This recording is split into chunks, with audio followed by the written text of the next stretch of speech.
And before paint, I had most of the interior done because I had some test fitting to do. There was an idea I was really hoping would work out, however it did not.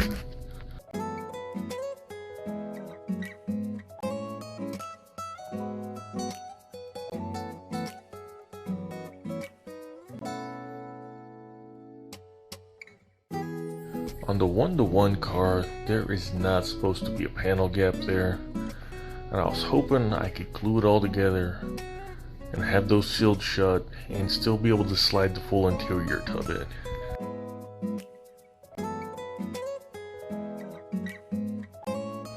It was hanging up really bad on the door panels, so there was no way it would all fit with the steering wheel and the dashboard installed. So we're just gonna live with that ugly panel gap.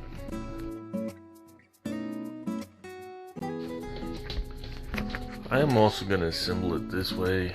I'm going to have that firewall and front suspension bit. I'm going to install that afterwards.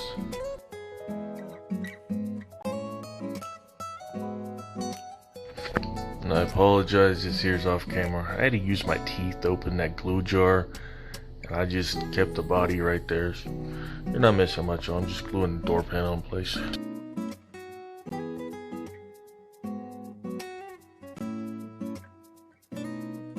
The reason I'm doing it this way because the instructions want me to flex out the bottom of the body and just kind of pop it over that. I do not have any luck when it comes to flexing plastic that has already been painted. So I am just going to slide it over like I just did there, then pop this in. And I still hate that we could see that seam. Moving on to the rest of the interior though, I'm just drilling out the holes in the steering wheel here to make it a little more realistic. I am using a piece of emery board just as some backing support so I can drill through it and apply some pressure to make it go kind of quick.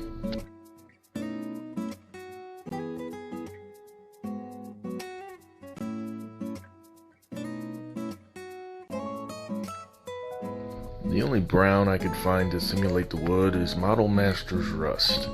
It's brown enough.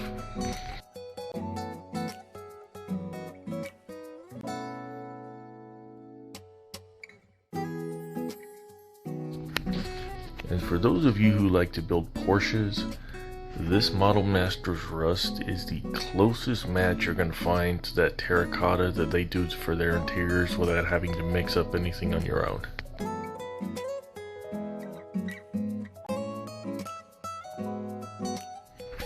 And if you also like to do weathering, a dry brush of this stuff goes a long way. This is one of them colors you kind of have to have just to have in your arsenal, because you will find a million uses for it.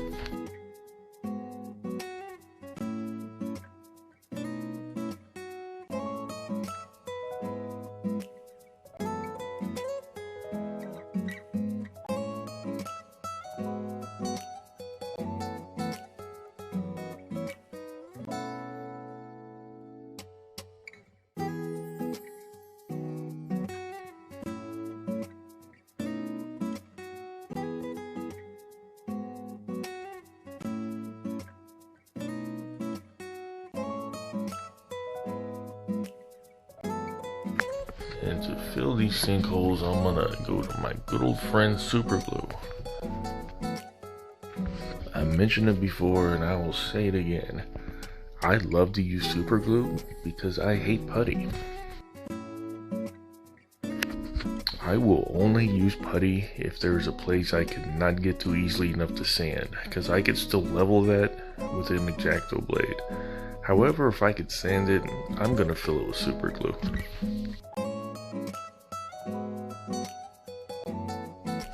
And there are many reasons for that. Super glue, to an extent, is self-leveling, and it doesn't shrink like putty does.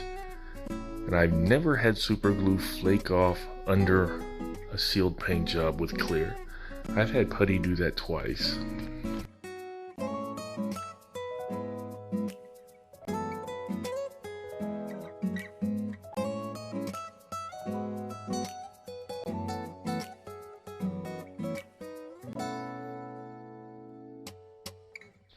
A quick shot of whatever paint I had handy, which I think was flat black. It just shows you how easily that was smoothed out with super glue and a little bit of sanding.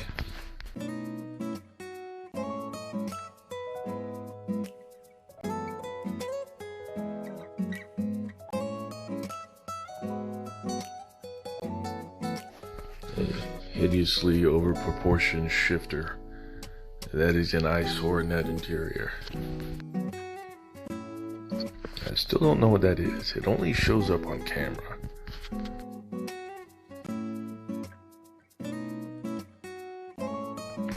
The instructions not only show the steering wheel upside down, it also wants the edges to come down on the little notches on the door panels.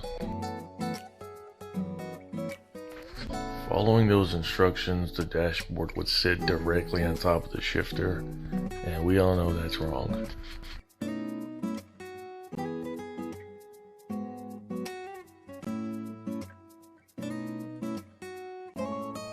The proper orientation is having everything in line with the center console. Yep, right there. That's how this is supposed to look. And I've noticed in all the reference photos, the dashboard is not even or level. It kind of cants towards the driver.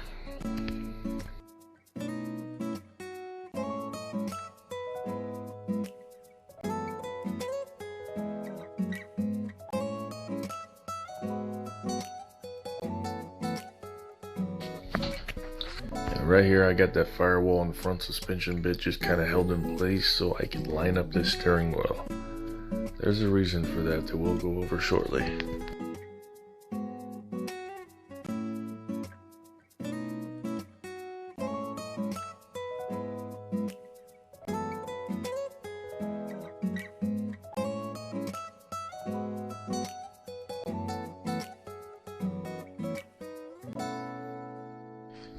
That little notch right there is what the instructions want the steering wheel to fit in.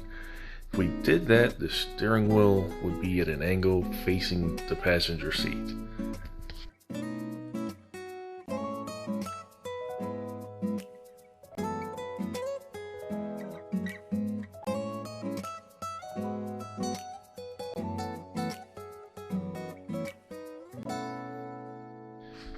These windows had been kicking around in that bag in that box for 30 some years. They needed a little help.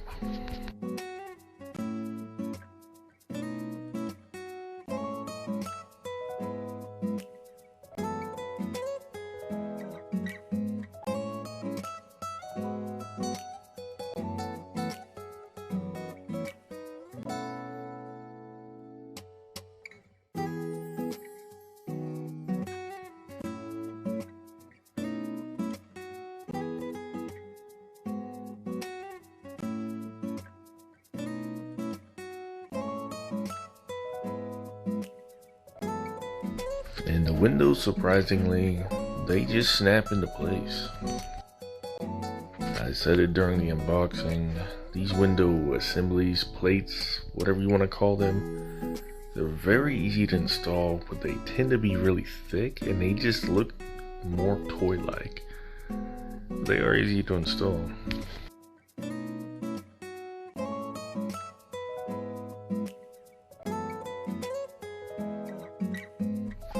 I don't know how that piece of tape got there.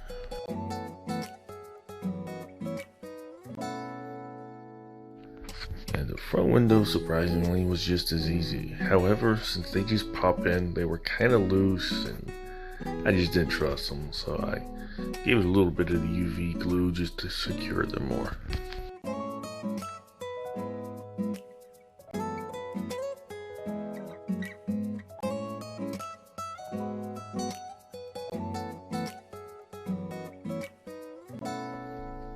Looking at the car, the headlights either had just a black rubber seal or a chrome trim.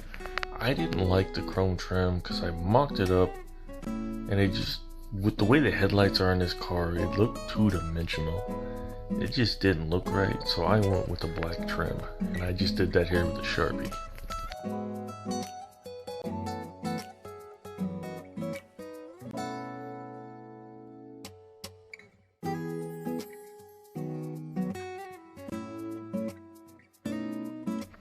Sit that down, let it dry for a few minutes, cause that Sharpie will still wipe off before it's dry.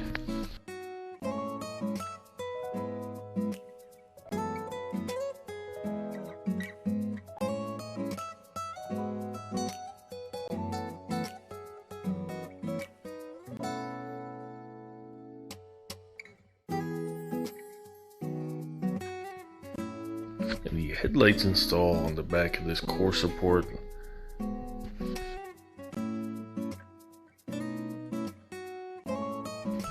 And the clear headlight lenses magnified those. So with the chrome trim on the surround, it just looked like one big jumbled nasty thing of chrome. It didn't look right, so I went with the black.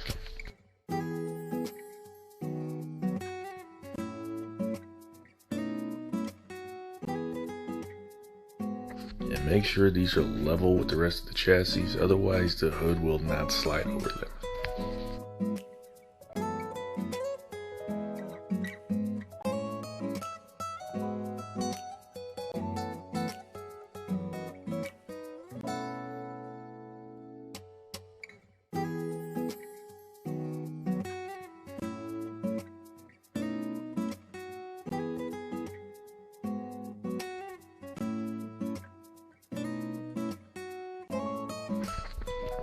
Apologies again for going off camera. These little tweezers just were not in my best interest. I can't find my big silver ones, so I was stuck using those ones, and I had to get up real close with them.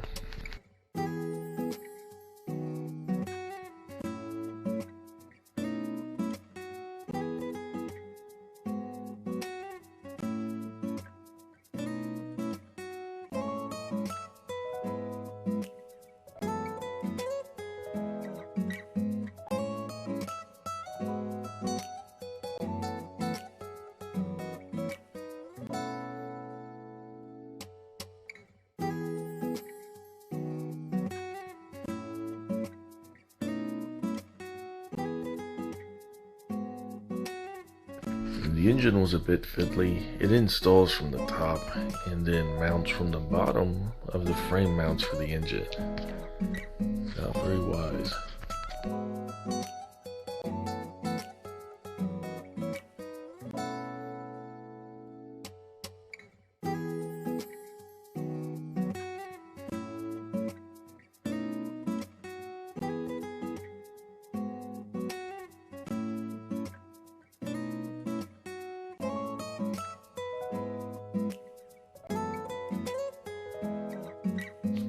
If you remember in the unboxing, there were a lot of pieces in there that I didn't know what they were, including these. If you paint these white, they fit on the indentation on the other side of the tire, and they're there to simulate a white wall. I am not a fan, so I am not going to use them.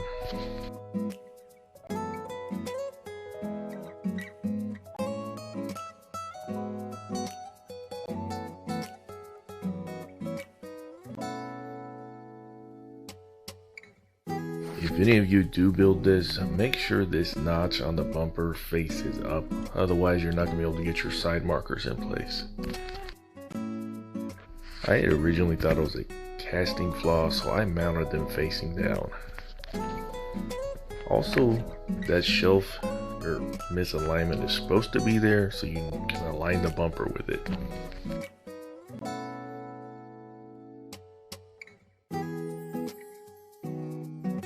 And from here on, there's really no order of assembly. I'm just working my way front to back.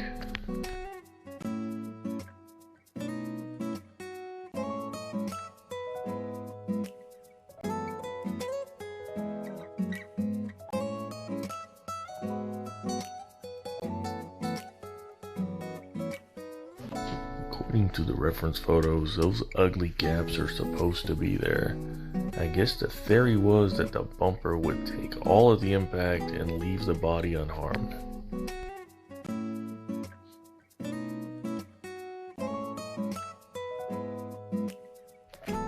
By this time, every modeler should have a box of leftover parts. I am digging through here trying to find a license plate. Now the kit does come with one, however it is hanging out with all the other missing pieces.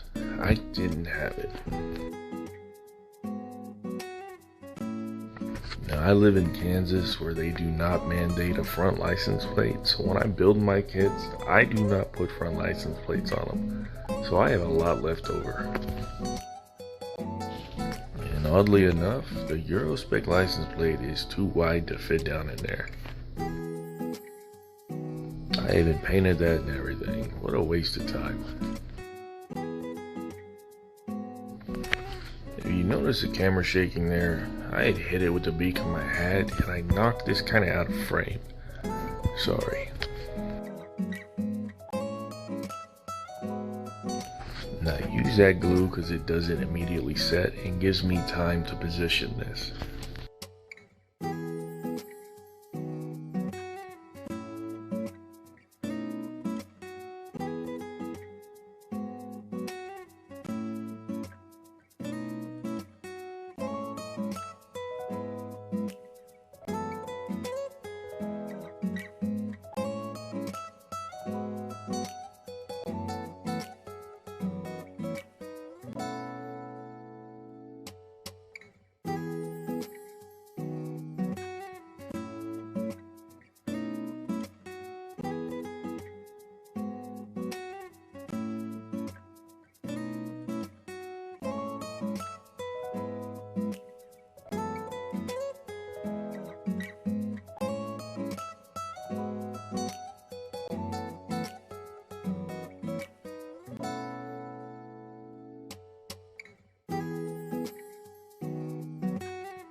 I spent every bit of a full hour off camera trying to get this to line up.